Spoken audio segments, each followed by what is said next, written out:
जयपुर से इस वक्त की बड़ी खबर आपको बताएं। जयपुर से खबर यह है कि जवाहर नगर इलाके में निजी अस्पताल को बम से उड़ाने की धमकी भरे ईमेल से हड़कंप मच गया है।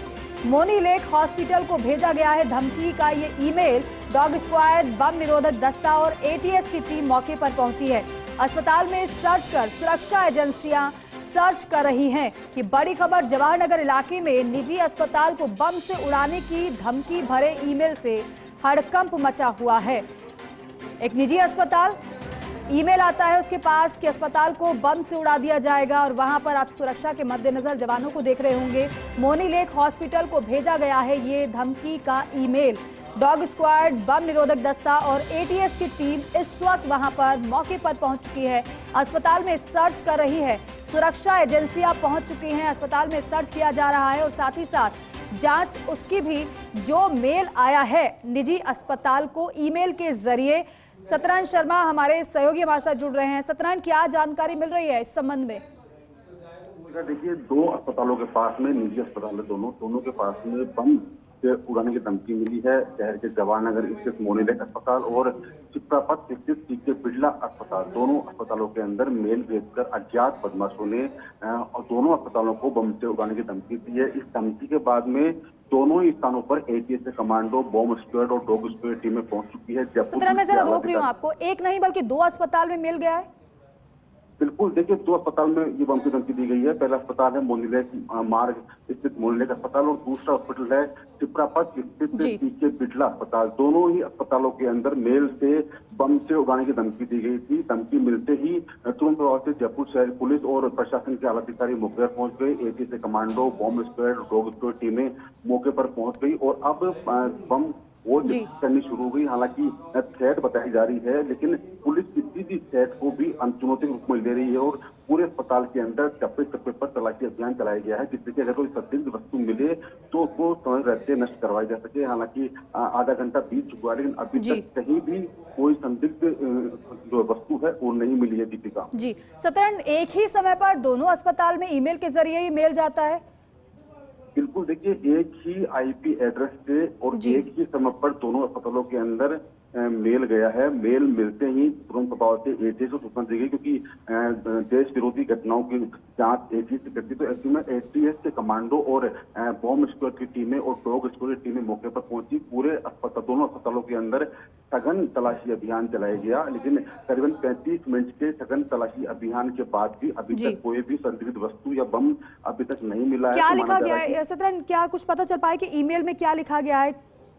देखिए, अभी तक किसी भी सुरक्षा तरीके से ईमेल पुलिस ने खुलासा नहीं किया है, लेकिन उसमें इंग्लिश में लिखा है कि दोनों ही अस्पतालों को बम से उड़ाया जाएगा। कुछ ही शब्दों के अंदर अपना वाक्य पूरा किया इसने। और जैसा कि हम देखते हैं कि पिछली बार शिक्षा के मंदिरों यानी कि स्कूलों और कॉलेजों के अंदर बम होने की धमकी मिली थी, उसके बाद में लगातार वो सिलसिला चला। लेकिन अब पहली बार ऐसा हुआ दीपिका कि अस्पतालों को बम से उड़ाने की धमकी मिली हो, तो ऐसे में पुलिस किसी भी जो है थ्रेट को कम नहीं आंकती और दोनों स्थानों पर एटीएस कमांडो को मौके पर भेजा गया है। 35 मिनट के सघन तलाशी अभियान के बाद अभी तक कोई भी बम नहीं मिला है, कोई संदिग्ध वस्तु नहीं मिली है। अभी भी दोनों स्थलों के अंदर तलाशी अभियान जारी है। दीपिका, लेकिन सतरन, कैसे किस एंगल से इस पूरे मामले की जांच की जा रही है? क्योंकि अगर प्रदेश की बात की जाए, जयपुर की बात की जाए तो और भी हॉस्पिटल हैं, लेकिन इन दो ही हॉस्पिटल में इस तरीके से धमकी भरा ईमेल आना, किस एंगल से पूरे मामले की जांच की जा रही है? क्या जानकारी इसके संबंध में कुछ पता चल पा रही? किसी से आपकी बातचीत हुई हो? क्या हमारे पास और अपडेट है इसको लेकर? देखिए, दोनों ही अस्पतालों के अंदर जो मेल आया है उससे आईपी एड्रेस का पता लगाने का प्रयास किया जा रहा है। साइबर एक्सपर्ट की मदद ली जा रही है। साइबर जो एक्सपर्ट होते हैं उनकी मदद से उस आईपी एड्रेस तक पहुंचने का प्रयास किया जा रहा है, लेकिन बताया जा रहा है कि वो देश के बाहर का आईपी एड्रेस है। ऐसे में किसी व्यक्ति ने किसी अज्ञात असामाजिक तत्व में अशांति फैलाने के लिए देश के बाहर से इस प्रकार की जो है घटना को अंजाम दिया है। लेकिन थ्रेट मानी जा रही है। दोनों अस्पतालों में सुरक्षा व्यवस्था माकूल है, चाक चौबंद है। तलाशी अभियान पूरा हो चुका है। 35 मिनट के तलाशी अभियान के पश्चात, हालांकि अभी तक हरी झंडी नहीं दी है, लेकिन तो बताया जा रहा है कि तलाशी अभियान पूरा होने के पश्चात अभी तक कोई भी बम मौके पर नहीं मिला है। ऐसे में राहत की सांस ली है पुलिस के अधिकारी ने, मालूम है, लेकिन अभी भी जो निचले स्तर है, जो बेसमेंट है अस्पताल का, वहां पर तलाशी अभियान जारी है। फिलहाल संदिग्ध वस्तु की तलाश की जा रही है और पुलिस के आला अधिकारी साइबर एक्सपर्ट की मदद से उस व्यक्ति तक पहुंचने का प्रयास कर रहे हैं जिस व्यक्ति ने तहत की गई। और यहाँ पर साइबर सेल की भी मदद ली जा रही होगी सत्यनारायण? बिल्कुल, देखिए साइबर सेल के एक्सपर्ट को ये मेल दे दिया गया है। इस आईपी एड्रेस का पता लगाने का प्रयास किया जा रहा है कि कौन सा ये आईपी एड्रेस है, उस आईपी एड्रेस में ये कहां पर ये उसका बनावट हुई है। तो ऐसे में जो शब्द दिखे हैं उसमें, उन शब्दों के भी आकलन किया जा रहा है। पुलिस के आला अधिकारी और कुटीर विभाग के जो अधिकारी है वो जुटे हुए इस तलाश के अंदर की कहाँ से ये मेल आया है और किस प्रकार से मेल का टाइमिंग दोनों अस्पतालों के अंदर एक रखा गया है, दोनों अस्पतालों को चुनने की वजह क्या रही है। तो तमाम की पहलुओं की जांच की जा रही है, बिंदु की जांच की जा रही है। पुलिस के आला अधिकारी मौके पर पहुंच चुके हैं और प्रत्येक स्थिति को संभालने के लिए एटीसी कमांडो को मौके पर तैनात किया गया है। बिल्कुल सत्यनारायण, बेहद गंभीर ये विषय, लेकिन मेल आना, धमकी भरा, चौकन्ना होना, सुरक्षा एजेंसियों का पहुंचना, अभी भी जांच जारी है। लेकिन क्या मॉक ड्रिल भी ये हो सकती है? क्या ऐसी भी संभावना कोई है? क्या कई बार तैयारी भी नजर आती है? मॉक ड्रिल इसको हम नहीं कह सकते क्योंकि दो अस्पतालों के अंदर एक साथ सुरक्षा मापों के लिए मॉक ड्रिल नहीं होती है।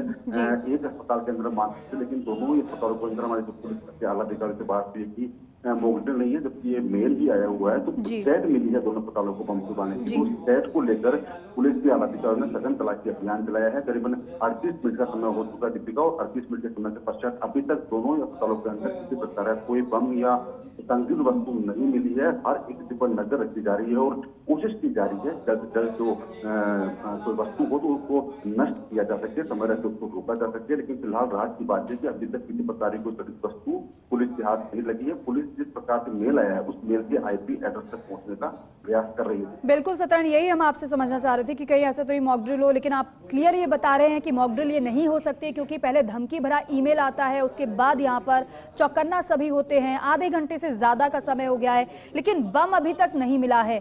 तो फिर क्या मानकर चले सत्यनारायण, इसी तरीके से जांच ये जारी रहने वाली है? फिर कैसे ये आगे जांच बढ़ेगी, कैसे देख रहे हैं आप?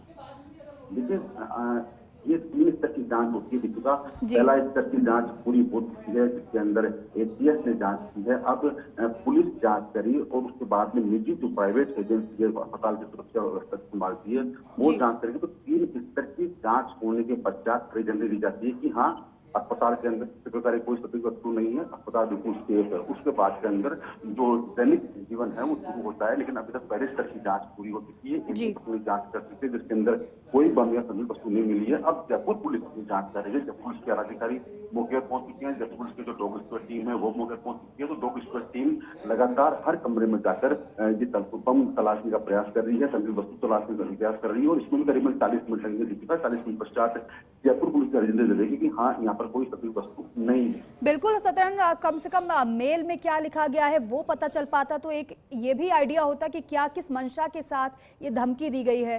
क्या पिछला कोई ऐसा मामला रहा हो जिस वजह से ये धमकी है, या फिर कोई अलग ही ये मामला निकलकर सामने आता है? अभी क्लियर नहीं हो पा रहा, लेकिन कैसे ये पता चल पाएगा कि क्या धमकी भरे मेल में लिखा हुआ है? क्या किसी से बात हो पाएगी या फिर बताया जाएगा टीम की तरफ से कुछ जानकारी?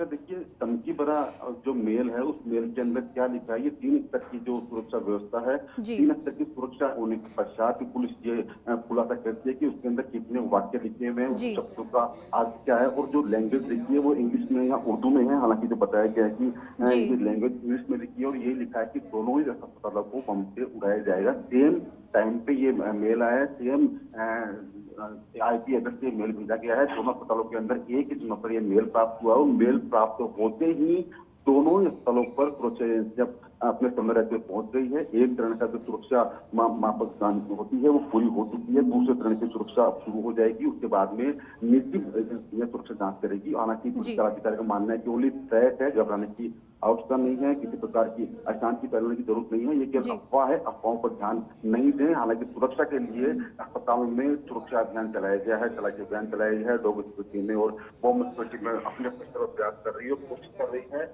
अगर बम हो तो समय रहते उसको नष्ट किया जा सके। लेकिन फिलहाल राहत की बात है, अभी तक कोई संदिग्ध वस्तु नहीं मिली है। है दीपिका। जी और बिल्कुल सत्यनारायण, और अस्पताल को इस तरीके से धमकी भरा मेल मिलना, जांच पूरे मामले की जा रही है, जांच एजेंसियां वहां पर मौजूद हैं, लेकिन सत्यनारायण जो स्टाफ है अस्पताल के भीतर वो भी डरा हुआ होगा, वो भी सहमा हुआ होगा, उनकी सुरक्षा के मद्देनजर भी यहाँ पर ध्यान रखा जा रहा है।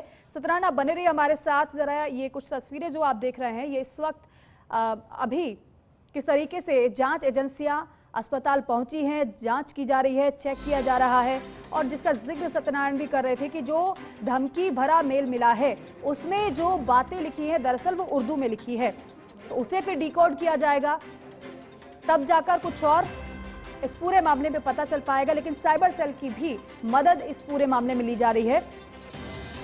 आईपी एड्रेस का पता लगाया जा रहा है। सत्यनारायण शर्मा हमारे सहयोगी लगातार बने हुए हैं। सत्यनारायण, स्टाफ को लेकर क्या जानकारी है, क्योंकि अस्पताल में तो मरीज भी भर्ती होंगे, उनकी सुरक्षा के मद्देनजर किस तरीके से अब उनका ख्याल रखा जा रहा है, क्या उनको बताया जा रहा है, क्योंकि अगर कोई मरीज भर्ती हो, उनके जो मिलने वाले हो वो अस्पताल में हो और पता चलता है कि भाई जांच एजेंसियां पहुंची हैं, तो एक डर का माहौल तो उनमें भी बनेगा। बिल्कुल दीपिका, देखिए इसीलिए अस्पताल को जो मरीज थे, जो परिजन थे, उनको ये बात बताई नहीं गई। उनको ये कहा गया कि मॉकड्रिल है और सुरक्षा व्यवस्था के हिसाब से हम रेगुलर जांच कर रहे हैं, तो ऐसे में एक डर भी ना फैले और पुलिस की जांच पूरी हो जाए। तो यही इस स्थिति को देखते हुए दोनों अस्पतालों के अंदर पहले चरण की जो सुरक्षा व्यवस्था है वो देख ली गई है। उसके अंदर किसी प्रकार का कोई बम या संदिग्ध वस्तु नहीं मिली है। अब दूसरे चरण की जो सुरक्षा तलाशी का अभियान वो शुरू होगा और उसके बाद में हालांकि राष्ट्रीय के साथ कहा है कि थ्रेट मान के चलते हैं, किसी प्रकार के डर या अशांति करने की आवश्यकता नहीं है, अफवाह की करने की आवश्यकता नहीं है, लेकिन सचेत रहने की आवश्यकता है। तो शायद इसीलिए दोनों स्थानों पर एटीसी कमांडो टाइम रहते पहुंच गए। दोनों स्थानों पर जो सुरक्षा व्यवस्था है वो देखी गई, आकी गई। लेकिन रात की बात है कि अभी तक दोनों ही अस्पतालों के अंदर किसी प्रकार की कोई भी संदिग्ध वस्तु नहीं मिली है दीपिका। राहत की बात है, फिलहाल पुलिस पूरे मामले की जांच कर रही है दीपिका। बिल्कुल सत्यनारायण, पूरे मामले की जांच जरूरी भी है, क्योंकि गनीमत यह है कि अभी तक कुछ मिला नहीं है, लेकिन अभी भी जांच एजेंसियां लगातार चेक भी कर रही हैं। अलग अलग जो आप बता रहे हैं कि वार्ड है, जो रूम्स हैं, उनमें जाया जा रहा है और वहां पर चेक किया जा रहा है। लेकिन अस्पताल में जो मरीज भर्ती हैं, उनके जो तीमारदार हैं, उनको अभी कुछ नहीं बताया गया है इस संबंध में। उनसे सिर्फ इतना कहा गया है कि ये रूटीन जाँच है। तो ये बड़ी खबर इस वक्त की। सत्यनारायण हमारे साथ लगातार बने हुए हैं। सत्यनारायण बने रहिएगा, लेकिन फिलहाल कुछ तस्वीरें दिखा देते हैं। ये जांच एजेंसियों की मौजूदगी इस वक्त न केवल एक अस्पताल में बल्कि शिप्रा पथ अस्पताल में भी इसी तरीके से जांच एजेंसियां पहुंची हैं। एक नहीं बल्कि 2 अस्पतालों को धमकी भरा मेल मिला है, और जैसे ही धमकी भरा मेल पता चलता है यहां अस्पताल के लोगों को वैसे ही हड़कंप मच जाता है। तुरंत जांच एजेंसियां पहुंचती हैं और वहां पर साइबर सेल की क्योंकि मदद ली जा रही है, जैसे कि जिस मेल के जरिए, जिस मेल एड्रेस से भेजा गया है ये ईमेल धमकी भरा, उसका आईपी एड्रेस भी पता लगाने की कोशिश की जा रही है। Satyanarayan Sharma senior special reporter हमारे साथ लगातार बने हुए हैं। सत्यनारायण, और जानकारी दीजिएगा अगर जो पता चल पाई हो आपको इस खबर से संबंधित। देखिए, जो मेल आया है उस मेल के आधार पर ये बताया गया था कि दोनों अस्पतालों के अंदर सेम टाइम पे ये बम फटेंगे और जो जितने मरीज हैं और परिजन हैं, जो भर्ती है और जो उनके मौजूद परिजन हैं, उनको जान से मारने का ये एक मेल भेजा गया है। दोनों मेल मिलने के बाद में, क्योंकि जब पुलिस हमेशा एक्टिव रहती है, तो इसमें दोनों मेल मिलने के बाद में तुरंत प्रभाव से अधिकारी मौके पर पहुंचे हैं, एटीएस मौके पर पहुंची है। और दीपिका, सबसे बड़ी बात यह है कि राहत की बात इसको हम कह सकते हैं, क्योंकि जिस प्रकार से केस में करीबन 35 मिनट के भीतर ही ये कर दिया, दिखा दिया कि हाँ अंदर के कोई भी बम या संदिग्ध वस्तु नहीं है, ठीक है, थ्रेट दी गई है। इस थ्रेट के पश्चात में पहली जो स्थिति है वो क्लियर हो चुकी है। दूसरी स्थिति के लिए अब जयपुर पुलिस से जांच कर रही है कि आखिर ये किस प्रकार से हुआ है, किस प्रकार से घटना होती है, किस प्रकार से आईपी एड्रेस का उनसे मेल आया है। और सबसे बड़ी बात ये देखिएगा कि जो पिछली बार कॉलेज और स्कूल के अंदर जो मेल आए थे, उस आईपी एड्रेस को इस आईपी एड्रेस से मिलान किया जा रहा है, जिससे कि अगर सेम आईपी एड्रेस हो तो उसकी जांच भी की जा सके। हालांकि जब एयरपोर्ट को उड़ाने की धमकी मिली तो उस समय एक आरोपी को बेंगलुरु से गिरफ्तार किया गया था। अब ये जो धमकी मिली है, इस धमकी के अंदर अब पुलिस के तकनीकी जो सहायक हैं वो इस पूरे मामले की जांच करेंगे, जिसका कि आईपी एड्रेस कहाँ का है और आईपी एड्रेस के आधार पर अग्रिम कार्रवाई की जाएगी। सत्यनारायण, क्या इसे आतंकी एंगल से भी जोड़कर देखा जा रहा है क्या? देखिए, इसे आतंकी हमले से नहीं जोड़ा जा रहा, क्योंकि धमकी मिलना अलग बात होती है। जब जब जयपुर शहर के अंदर इस प्रकार की पहले भी धमकियां मिली है, चाहे वो स्कूलों कॉलेज को मिली हो, चाहे वो थिएटर को मिली हो, या फिर वो एयरपोर्ट को मिली हो, तीनों स्थानों पर जब धमकी मिली तो ओनली थ्रेट माना गया था कि हाँ ये अफवाह है। जी। अफवाह मिलने के पश्चात हालांकि जयपुर पुलिस हर बार जब भी इस प्रकार की थ्रेट मिलती है, धमकी मिलती है, जयपुर पुलिस अपना जो जिम्मेदारी के रूप में काम करती है और हमेशा सच ऑपरेशन चलाती है। और आज भी यही हुआ जब 2 अस्पतालों के अंदर थ्रेट मिली है। उस थ्रेट के आधार पर पुलिस ने कार्रवाई शुरू करी। एटीएस कमांडो मुखबिर पहुंचे और कमांडो मुखबिर पहुंचने के पश्चात अब जाकर ये बताया गया कि हाँ केवल अफवाह है। एक चरण की जो सुरक्षा व्यवस्था जांच है वो हो चुकी है। यानी एक चरण की सुरक्षा और जांच के बाद ये कह दिया गया है कि अफवाह है महज, आधिकारिक तौर पर ही कहा गया है सत्यनारायण। देखिए, आधिकारिक तौर पर हालांकि साफ कहा गया है, ये बात नहीं कि घबराने की जरूरत नहीं है, पैनिक होने की आवश्यकता नहीं है। हम भी इसको अफवाह मान के चल रहे हैं, लेकिन फिर भी सुरक्षा के लिहाज से हर स्थिति पर नजर रख के अग्रिम कार्रवाई की जा रही है, जिससे कि अगर कोई तस्वीर वस्तु हो तो उसे समय रहते नष्ट किया जा सके दीपिका। और शायद इसीलिए पूरे जयपुर शहर के अंदर दोनों अस्पतालों की सुरक्षा व्यवस्था को नापने के लिए स्थानीय police, ATS commando, cyber expert और डॉग स्क्वाड, बॉम्ब स्क्वाड टीमें दोनों स्तर पर मौजूद है। एक चरण की जो सुरक्षा जांच है पूरी हो चुकी है और सेकंड स्तर की जो सुरक्षा जांच है वो शुरू हो चुकी है। 40 मिनट बाद में ये खुलासा हो जाएगा कि हाँ अब दोनों स्थानों पर कोई बम या तस्वीर वस्तु नहीं है, तो उसके बाद में अग्रिम कार्रवाई की जाएगी। ठीक है सत्यनारायण, नजर आप बनाए रखिएगा इस पर, लगातार आपसे हम जानकारी लेते रहेंगे। फिलहाल के लिए बहुत शुक्रिया इस पूरी अपडेट के लिए। तो देखिए, जांच एजेंसियां अभी भी जांच कर रही हैं, लेकिन अभी तक आधे घंटे के बाद कुछ मिला नहीं है, संदिग्ध कुछ बरामद नहीं हुआ है, इसलिए 40 मिनट के बाद संभवतः ये बताया जाए कि यहाँ पर आखिरकार ये पूरा मामला है क्या सिर्फ ये धमकी है या फिर कुछ बरामद भी हुआ है। आगे